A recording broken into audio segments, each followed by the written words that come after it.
হঠাৎই সকলকে চমকে দিয়ে গাঁটছড়া বেঁধেছেন অভিষেক শার্লি।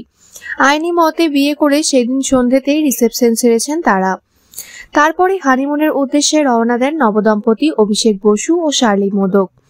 এই গরমে পাহাড়কেই তারা হানিমুনের বেস্ট প্লেস বলে বেছে নিয়েছেন।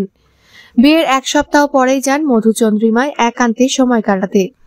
শুটিং থেকে নিয়েছেন ছুটি। এমনিতেও যদিও পরিকল্পনা ছিল কাশ্মীর, কিন্তু বর্তমান সমস্যার জন্য তা শেষ মুহূর্তে বাতিল হয়। অভিষেক শার্লি হানিমুনের মিষ্টি ছবিও শেয়ার করেন দুজন। তবে কাশ্মীর না গিয়ে কোথায় গেছিলেন নবদম্পতি? শার্লি জানান, 5 দিনের প্ল্যান ছিল।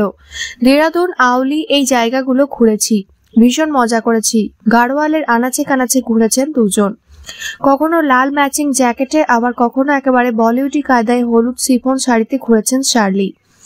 সোশ্যালে পোস্টও করেছেন সেসব মুহূর্ত।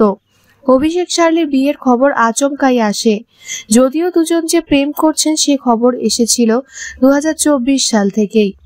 সে সময় একে অপরকে তারা ভালো বন্ধু বলতেন। ফুলকি ধারাবাহিক এই কাজের শুরু থেকেই দুজনের প্রেমের সূচনা হয়। আর এই ফুলকি চলতে চলতে বিয়ে সেরে ফেলেন দুজন। সাদামাটা ছিমছাম ভাবেই করেছিলেন বিয়ের আয়োজন। বিয়ের আগের দিন এক রেস্তোরাঁতে সপরিবারে আইবুড়ো ভাত সারেন অভিষেক শার্লি। সামনে সাজানো ফ্রাইড রাইস ও চিলি চিকেন। অগ্নিসাক্ষী করে নয়, বরং কাগজে কলমে সই সাবুত করে আইনি বিয়ে সারেন দুজন। তবে হয়েছিল মালা বদল ও সিঁদুরদান। বিয়েতে গ্রে রঙের লেহেঙ্গা এবং মাথায় পিচ রঙের ওড়নায় সেজেছিলেন শার্লি। অভিষেকের পরনে ছিল অফ হোয়াইট শেরওয়ানি।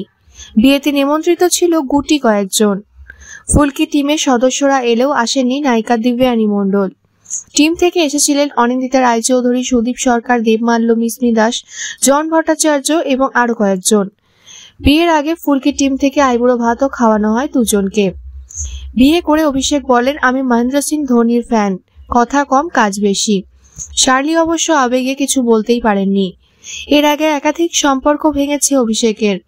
শার্লির 7 বছরের সম্পর্ক ভাঙে 2024 সালে। এই বছরই নতুন সম্পর্ক গড়ে তোলেন দুজন এবং নতুন বছরের প্রথম ধাপেই সেরে ফেলেন বিয়ে।